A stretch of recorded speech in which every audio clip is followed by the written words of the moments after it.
Bonjour à tous, aujourd'hui je vous présente Bienvenue dans mes cauchemars.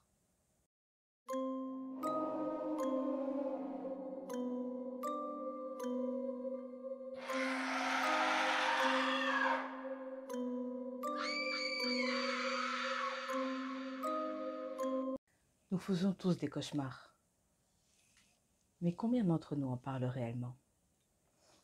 Depuis un peu plus d'1 an, j'ai pris pour habitude de consigner chacun d'entre eux dans un petit cahier.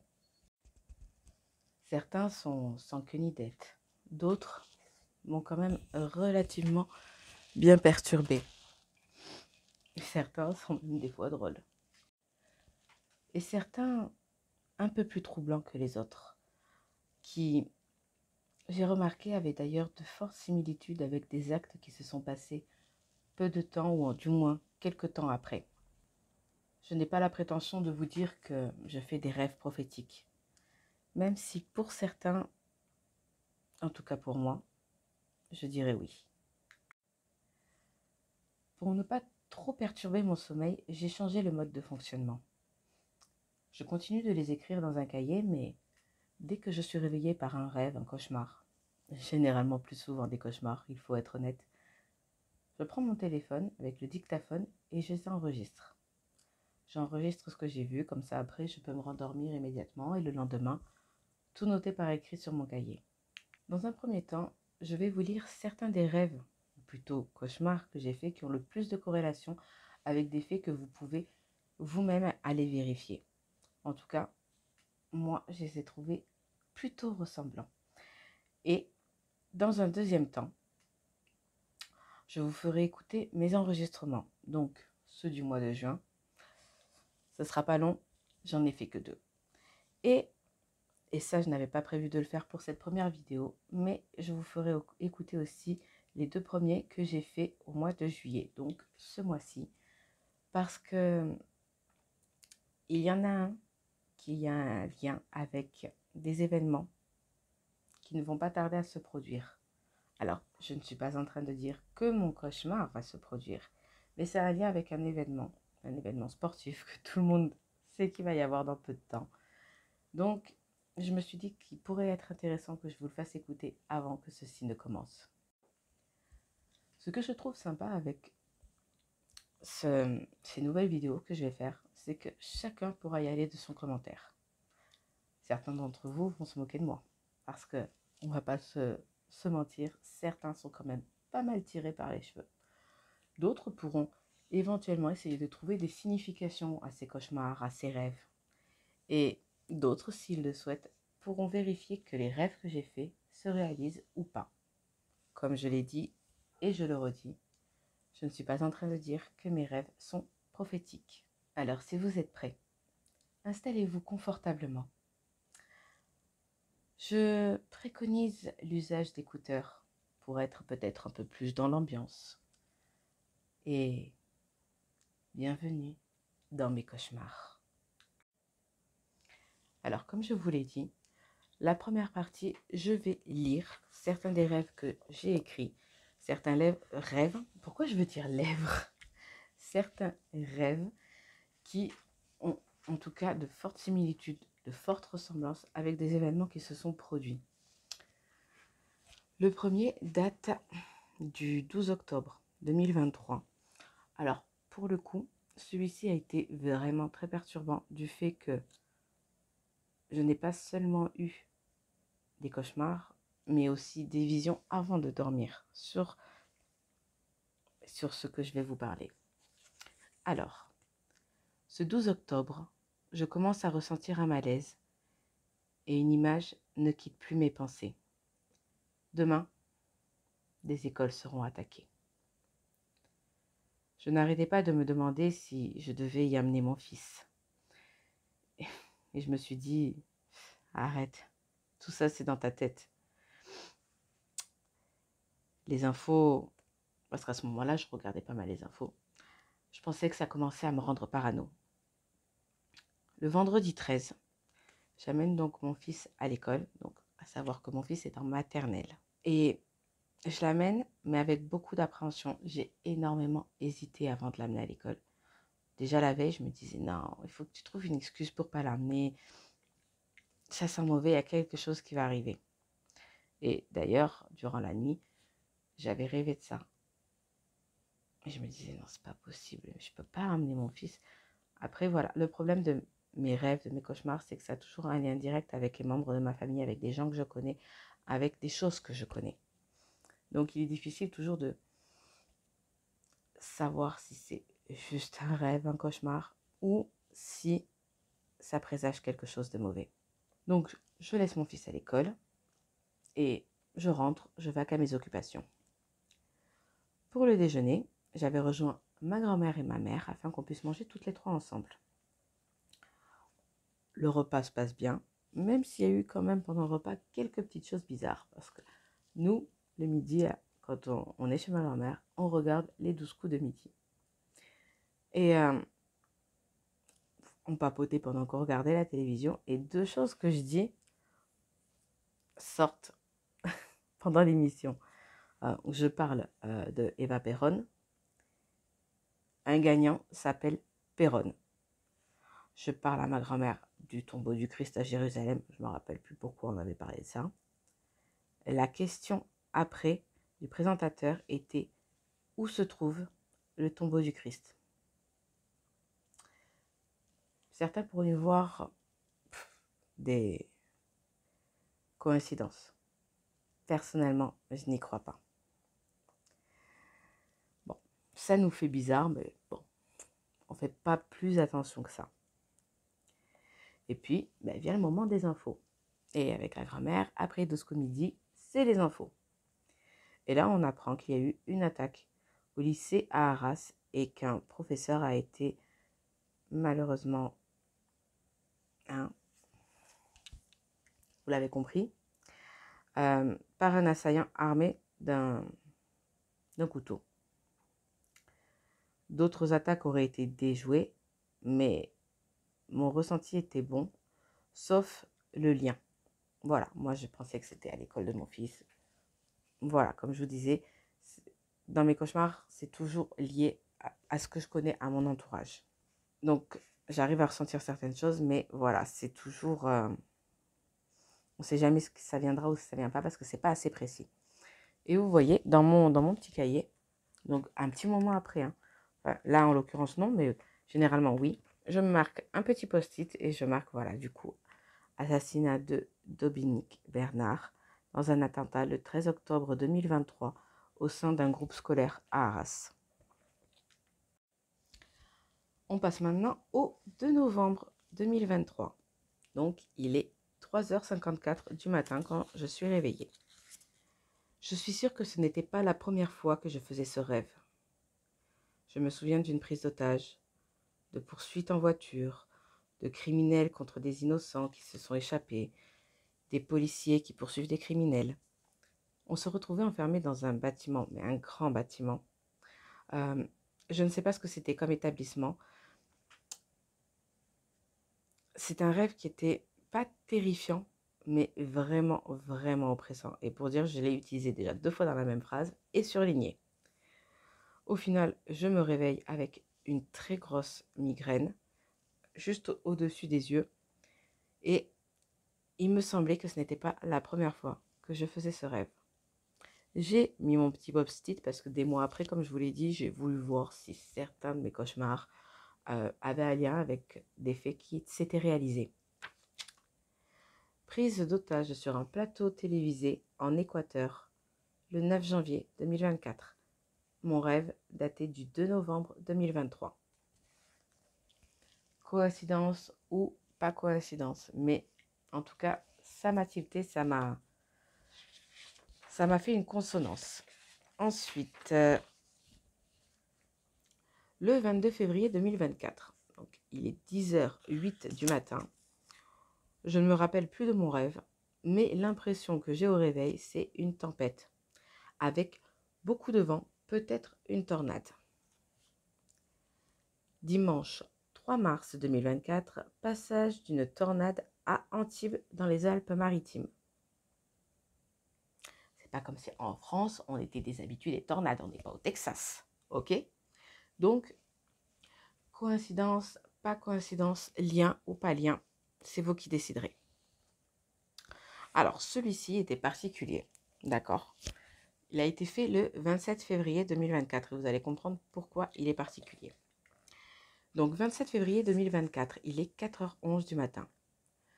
Encore une fois, j'ai rêvé qu'on était dans un parc d'attractions style Port Aventura. Pour ceux qui ne le savent pas, c'est un parc d'attractions en Espagne, à Salou plus précisément. Bon, même si ça ne ressemblait pas trop au Port Aventura dont je me rappelais, on y était pour mon anniversaire. Étrange, puisque c'est en février mon anniversaire et que j'irai pas vraiment là-bas pour le fêter, et encore moins avec ma famille. C'était très décousu, il n'y avait rien de logique, rien qui ressemblait vraiment à Port Aventura. Je me rappelle que j'arrêtais pas de dire donc, à mon compagnon, plusieurs jours avant d'aller au parc, que je mourais d'envie de manger des choux à la crème. J'en vois passer et je pouvais vraiment sentir l'odeur. Quand je vous dis que des fois, c'est vraiment tiré par les cheveux. On ne sait jamais ce qui nous passe dans la tête. On se détendait puisque notre fils était avec d'autres enfants en train de jouer comme s'il était inscrit dans un club parce qu'il y avait un anniversaire pour enfants. Jamais je le laisse jouer. Il reste à côté de moi, mon fils. On n'était pas très loin et souvent avec lui, voilà. Mais à un moment, une dame m'interpelle en me disant, et en fait c'est cette partie du rêve, moi qui m'a un petit peu interloquée. Vous trouvez cette affiche normale? Sur une des affiches publicitaires du parc, mais je pense pas que ce genre, le genre d'affiche que vous trouvez dans un parc d'attractions. Bref.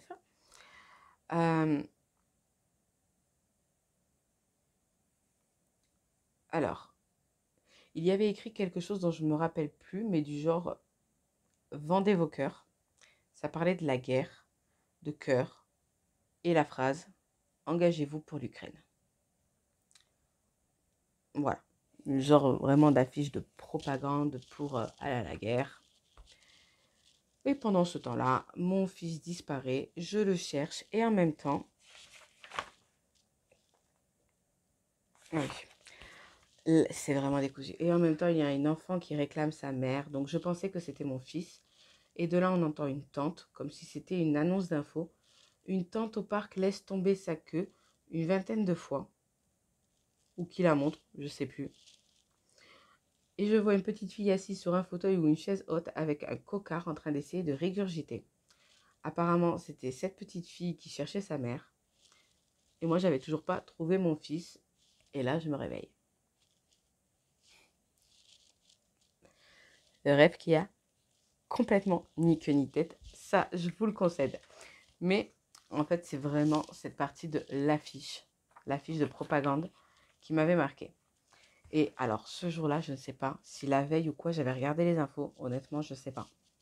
D'accord? Mais le 26 février, Macron a déclaré vouloir envoyer des troupes en Ukraine. Donc, est-ce que je l'ai vu et qu'inconsciemment, je l'ai rêvé? C'est fort possible. Honnêtement, je ne m'en souviens pas, mais je ne vais pas vous dire j'en ai rêvé, ça s'est passé. Non, je ne sais pas du tout. Mais voilà, alors des rêves, il y en a beaucoup. Après, c'est vrai que ça fait un petit moment que je n'ai pas regardé s'il y a des liens avec les autres. Mais en tout cas, c'était ce que je voulais vous partager, que j'ai fait bien avant d'avoir la brillante idée de vous faire partager les enregistrements de mes cauchemars. Donc là, on vient de finir la première partie. On va suivre la deuxième avec les enregistrements de mes rêves ou cauchemars du mois de juin. On est le samedi 1er juin, il est 5h08 du matin et je me réveille mais avec un sale goût dans la bouche, avec une série d'images cauchemardesques de viols, de sacrifices, de pièges, de tortures. Ça se passait sur une île. Je crois qu'il était pas loin de l'Espagne, mais oh là là là là, c'était juste horrible. Enfin voilà, c'est tout. Alors celui-ci, c'est un rêve qui m'avait quand même pas mal perturbée. qu'il était vraiment horrible. Euh, et là, du coup, en le réécoutant, je me rappelle qu'il y a quelques jours, j'entends pas mal parler de sacrifice d'enfants par rapport à des rituels sataniques. Je crois d'ailleurs qu'un film est sorti sur une secte qui faisait ça, je crois que ça s'appelle Les Survivantes, quelque chose, je me rappelle plus. Il faudrait que j'essaye de retrouver. Et là, ça vient juste de me tilter. Mais ouais, un rêve très perturbant. Maintenant, on va passer au deuxième du mois. On est le 28 juin et il est 14h45. Dans mon rêve, on se retrouvait en pleine nuit avec les chiens et le petit devant l'hôpital. Alors il y avait tout le monde dans la voiture sauf moi. Je me retrouvais en soutien-gorge dehors. Alors, je crois que mon copain cherchait un vétérinaire. Et au début, je le voyais en fait avec Maya dehors en laisse. Et moi, j'étais avec le petit dans les bras, mais du coup, ouais, j'étais en soutif. J'étais en train de m'énerver contre Michael, mais qui avait un regard qui était pas normal. Et puis d'un coup, en fait, il y a un mec qui se met à hurler: Hey, qu'est-ce que vous faites là? Et en venant en courant. Et d'un coup, en fait, c'était plus Maya qui était tenu en laisse, c'était Maestro. Maestro qui, en voyant ça, en fait, échappe à la poigne de mon copain. Et je sais pas ce qui allait arriver à Maestro. Mais il y avait cette sensation de mort. Et Michael avait même pas y courait après, en fait. J'ai dû jeter littéralement mon fils dans la voiture pour essayer d'aller en courant vers mon chien. Et je me suis réveillée d'un coup, donc je sais pas du tout. Mais il y avait vraiment cette sensation de mort. Bon, alors pour ce deuxième rêve, complètement improbable, aucune vraie signification, en tout cas je pense pas, mais c'est la sensation qui était marquante parce que vraiment cette sensation de mort, même au réveil, c'est, je sais pas comment expliquer, mais je sentais la mort. Pas, voilà, mais je la ressentais. Ça, c'est super déstabilisant quand ça vous arrive. Et pour le coup, moi, c'est ça qui m'avait perturbée dans ce rêve. Bon, pour le mois de juin, là, on a fini. Comme je vous l'ai dit, j'ai pas beaucoup rêvé. Ou alors, en tout cas, ça devait pas être vraiment digne d'intérêt, même si celui-ci était plus que tiré par les cheveux. Mais du coup, j'avais enregistré que ces deux-là. Donc, on va passer au mois de juillet. On est le 1er juillet, il est 3h18 du matin. J'ai été réveillée. Le rêve était tellement bizarre. Je me rappelle pas de tout. Je crois qu'il y avait un meurtrier en cavale, que j'avais quelqu'un qui était très proche, genre un petit copain en prison, et que mon père, mon vrai père, me poursuivait. Et là, j'ai entendu un bruit bizarre et a commencé à faire très froid. Dans le rêve, je sentais ce froid, comme un froid, mais de la mort. Donc au final, c'était juste la pluie qui a commencé à bien tomber, les températures qui ont énormément chuté, mais j'ai encore cette impression de mort. Donc voilà, pour ce premier rêve de juillet, euh, je sens du froid et il s'avère que durant la nuit, euh, il s'est mis à pleuvoir dehors. J'avais la fenêtre grande ouverte parce que de base, il faisait très très chaud et les températures ont brusquement chuté dans la pièce. C'est normal, il pleut, ça rafraîchit tout. Mais du coup, j'avais senti ce froid et du coup, est-ce que le fait de sentir ce froid physiquement s'est répercuté sur mon inconscient et qui a fait que j'ai rêvé d'avoir vraiment très froid dans mon rêve? Ça, c'est très très fortement possible. Mais encore une fois, comme le dernier rêve de juin, cette sensation de mort. Donc sur deux rêves, je peux vous assurer que ça trotte pas mal dans la tête encore, hein. C'est quelque chose que je ressasse. J'essaie généralement d'oublier mes rêves, mais cette sensation de mort que j'ai eue sur le dernier rêve de juin et sur le premier rêve de juillet, très perturbant. on va passer au deuxième rêve de juillet. On est le 6 juillet, il est 8h32 du matin. Alors là, pour le coup, comme j'ai pas enregistré de suite le rêve, j'ai un peu de mal à me rappeler de tout. Ce que je me rappelle, c'est que c'était pendant les JO. Alors, je sais plus, au début, je pense que j'étais dans un hôpital, parce qu'il m'était arrivé quelque chose. Je sais plus si c'était une agression ou une tentative d'agression. Donc, il y avait des gens qui étaient vraiment pas bien, qui étaient malades. Bref, c'est normal, comme dans un hôpital. Mais il y en avait d'autres, ils venaient, ils foutaient le bordel dans l'hôpital. Mais c'était le chaos en fait. C'était le chaos. Et je me rappelle que c'était les JO parce que je voyais les décorations. Et puis même il y avait une conversation. Ah ça y est, parce que c'est les JO, les gens ils se sentent tout permis ou quelque chose comme ça. Enfin bref. Ça me fait juste penser que ça va être le bordel. Voilà, comme vous l'avez entendu, ça se passe lors des Jeux Olympiques qui ont lieu cette année en France. Je ne vous apprends rien. Et c'est la raison pour laquelle je vous ai posté les 2 premiers rêves de juillet, parce que les JO vont arriver très rapidement et je me suis dit, je ne vais pas attendre la fin du mois de juillet pour présenter ces rêves. Donc, je vais voir comment je vais m'organiser pour les prochains. Si je vous le fais de suite, et vous verrez que ça fait du coup une vidéo qui est quand même assez courte.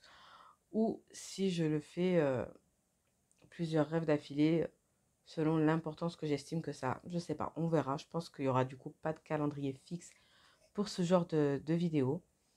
Mais voilà, vous comprenez pourquoi je voulais que ça fasse partie de la première vidéo. C'était à cause de ce rêve des Jeux Olympiques, où je vois que c'est vraiment le chaos. Ça part vraiment en sucette de tous les côtés. Après, je pense que je ne suis pas la seule à avoir cette impression, ou en tout cas à s'attendre, même si honnêtement, je préférerais que ça n'arrive pas, mais on s'attend à ce qu'il y ait, je sais pas, des attentats ou en tout cas des dingueries pendant ces Jeux Olympiques. Donc, j'ai voulu le partager avant, au moins comme ça on ne pourra pas me dire ouais, mais ça y est, JO c'est passé, t'as vu les infos et du coup t'as dit que t'as rêvé de ça. Voilà, là au moins vous voyez, ça va apparaître. Les JO n'ont pas encore commencé et je sais même pas quand est-ce qu'ils doivent commencer. Je pense que c'est en juillet, mais quand, je ne sais plus. Il faudrait d'ailleurs que je regarde. Et, euh, et voilà, donc c'est pour ça que j'ai voulu vous partager aussi les rêves de juillet dans cette toute première vidéo. Donc voilà les amis, cette vidéo est terminée pour cette fois. Je pense qu'on se retrouvera très vite pour d'autres aventures cauchemardesques. En attendant, n'hésitez pas à liker, à vous abonner, à taper sur la petite cloche, histoire d'avoir les notifications quand une nouvelle vidéo apparaît. Et allez-y de bon cœur dans les commentaires, bien sûr, toujours dans le respect et la bienveillance. Le but, c'est pas de se faire insulter, c'est pas de perdre du temps à insulter, parce que franchement, qui a du temps à perdre pour ça? Mais n'hésitez pas, si ça vous a fait rire, parce que j'en suis consciente, hein, c'est complètement what the fuck pour certains rêves. Si vous pensez qu'il y a une signification derrière certains d'entre eux, ou si vous trouvez aussi par la suite des faits d'actualité qui, en tout cas, se rapprochent des cauchemars dont je vous parle, eh ben, n'hésitez pas à nous partager tout ça dans les commentaires. En tout cas, c'est tout pour aujourd'hui et je vous retrouve très bientôt.